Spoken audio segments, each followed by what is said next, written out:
ꯂꯥꯟ ꯍꯧꯔꯛꯈꯤꯕꯗꯒꯤ ꯑꯇꯣꯞꯄ MLA ꯅ ꯆꯨꯔꯆꯥꯟꯄꯨꯔꯗ ꯆꯪꯕꯁꯤ ꯂꯣꯁꯤ ꯗꯤꯈꯣꯅ ꯑꯍꯥꯟꯕ ꯑꯣꯏꯔꯦ ꯏꯝꯐꯥꯜꯗ ꯂꯩꯔꯤꯕ ꯐꯨꯔꯨꯞꯁꯤꯡꯅ ꯆꯨꯔꯆꯥꯟꯄꯨꯔꯒꯤ ꯅꯈꯣꯏꯕꯨ ꯎꯕ ꯐꯪꯂꯛꯇꯕ ꯀꯨꯏꯔꯦ ꯏꯪ ꯇꯞꯄ ꯖꯤꯜꯍꯟꯅꯕ ꯁꯣꯏꯗꯅ ꯍꯣꯠꯅꯃꯤꯟꯅꯁꯦ ꯍꯥꯏꯕ ꯑꯩꯈꯣꯏꯒꯤ ꯗꯤꯄꯨꯇꯤ ꯁꯤꯑꯦꯝ ꯂꯣꯁꯤ ꯗꯤꯈꯣꯅ ꯐꯣꯡꯗꯣꯛꯈꯤꯕ ꯋꯥꯐꯝꯅꯦꯕ ꯍꯥꯏ ꯄꯥꯎꯁꯤ ꯍꯧꯖꯤꯛ ꯀꯃꯥꯏꯅ ꯌꯦꯡꯕꯤ ꯃꯥꯏ ꯈꯣꯡꯆꯠꯁꯦ ꯃꯉꯥꯡꯁꯥ ꯌꯥꯝ ꯐꯖꯩ ꯉꯔꯥꯡ ꯁꯨꯃꯥꯏꯅ ꯇꯧꯅ ꯑꯩꯈꯣꯏꯒꯤ ꯗꯦꯄꯨꯇꯤ ꯆꯤꯐ ꯃꯤꯅꯤꯁꯇꯔ ꯂꯣꯁꯤ ꯗꯤꯈꯣꯅ ꯆꯨꯔꯆꯥꯟꯄꯨꯔꯗ ꯆꯠꯂꯒ ꯍꯥꯏꯔꯤꯕꯁꯤꯁꯨ ꯑꯩꯈꯣꯏꯒꯤ 2023ꯒꯤ ꯃꯦ 3ꯗꯒꯤ ꯊꯣꯛꯈꯤꯕ ꯏꯔꯥꯡꯗꯨꯒꯤ ꯃꯇꯨꯡꯗꯒꯤ ꯐꯥꯔꯁ ꯇꯥꯏꯝꯅꯤ ꯑꯩꯈꯣꯏꯒꯤ ꯃꯅꯤꯄꯨꯔ ꯒꯚꯔꯟꯃꯦꯟꯠꯀꯤ ꯃꯤꯅꯤꯁꯇꯔ ꯑꯃꯅ ꯆꯨꯔꯆꯥꯟꯄꯨꯔꯗ ꯆꯠꯂꯒ ꯑꯩꯈꯣꯏꯒꯤ ꯑꯗꯨꯃꯥꯏꯅ ꯑꯩꯈꯣꯏꯒꯤ ꯀꯨꯀꯤ-ꯖꯧ ꯀꯝꯃ꯭ꯌꯨꯅꯤꯇꯤꯒꯤ ꯃꯔꯛꯇꯒꯤ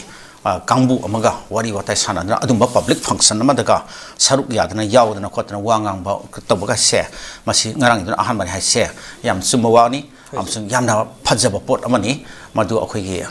ꯃꯑꯣꯡ ꯇꯥꯏ ꯍꯥꯏꯇꯥꯔꯦ aduna ngarang si mahak akhoi keno ke ꯖꯧ community moi CSO ꯖꯧ council kainom haibani adugi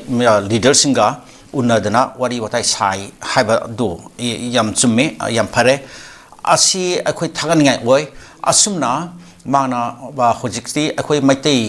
minister nataga maitai chief minister maknati hek changu batu ya phatri banina hojik smain tawna deputy chief minister ani le na se ani sigi manung daki hojik nemsak kim kim rodi hoi mangonda mana government sida kedo yauri no haibagi magi mathata makhoi gi kuki-ꯖꯧ community gi marta gi section kharana nuai ta phung topa complaint to khot pa irang hoba khara leibanina masamakti hek chathok chasin to bodu Churachanpur sap puditi nuai train khalsu losi dikhona chatna khotna wari akhoi gi shanti gi langna ba peace purak na ba normal se restore to na ba simaki akhoi gi tampak leiba akhoi mayam gi tampak leiba people gi kenoga ji emotion sentiment ka simana asuna convey to biraga aduga exchange to na dan khotna to ripse masi yamna phab khong thang mani hainingi ado masi yamna khara toina khara chang naina khara hen jinna kansinna to biba machangi supna gi kuki-ꯖꯧ council khakta natana atopa leiriba moigi Churachanpur the base to atopa organization singdo makhoi gi su adum kanoda maram ama nataga ama da haitare ne public function bu yauro or yauranu karigumba mong ama da adum unadana khotna wari watai sare harga maruiba simgi akhoi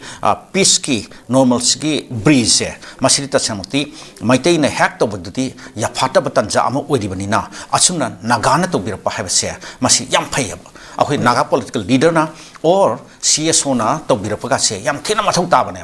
na hawai de to bibong thok pane ba naga ki CSO mayam ole riko kana ki UNC de hairo kari ba ki nupi sing organization hairo ama hairo ma adiki ansam hairo mai roi lupsingi haisi atopa matam kayam de akhoi maitai si tampak ta base the wa organization mayam so anga ba phangna khud kare hani khud samna raga tonga tonga thabuk thoram mayam ma issue mayam pakhan mi nari ne ba adu sigi matang sida makhoi mas khitang ga chung thopidan tog da ba se masi ma de akhoi su khitang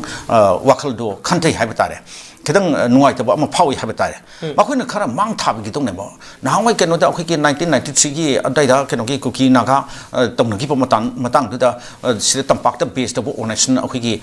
keno na amuku na matam da lusinga keno tau ki ba zu leiri du ne ba akhoi kyam chau na akhoi peace drive tau na chatha na peace campaign chatha na tau ki bu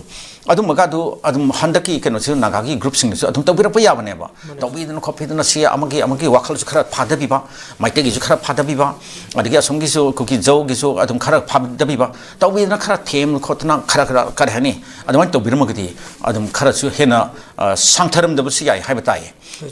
ado phare adu punamukta hojik tawraktare tawbi rakhidre adu keno na akhoi losi dikho deputy chief minister sina mana ngara tawbiri bedo masi yam phai adu makhata na su adum tawbi rakhini habi thajaba lei adu marak sidaita akhoi deputy chief minister oiba nem sakim kenna mahak masamak Churachanpur satpa nuai ti hargasu Kangpopi district manungdadi ma se mafum dugi de ma se achol leader mani masamak madugi kano di hariba mafum siki mihut ni adan ma gi mi ngak tane haitare ma gi khana chana ba loi na mai mani matta sagi na te pulab loi na adai da leire bani na mana makhoi Kangpopi gi people je makhoi loi na mana adum phajana na thaja halaga agi nungsi sana gi wafam lomda lakna ba peace ta lakna ba magi achowa akhoi gi effort ama akhoi honabirpado tawbirpado akhoi madu ubpami amasung hotsu honar kani habgi thajabdi adum khara thamba horse na ai mangsa thaja adum haijaningi yam noise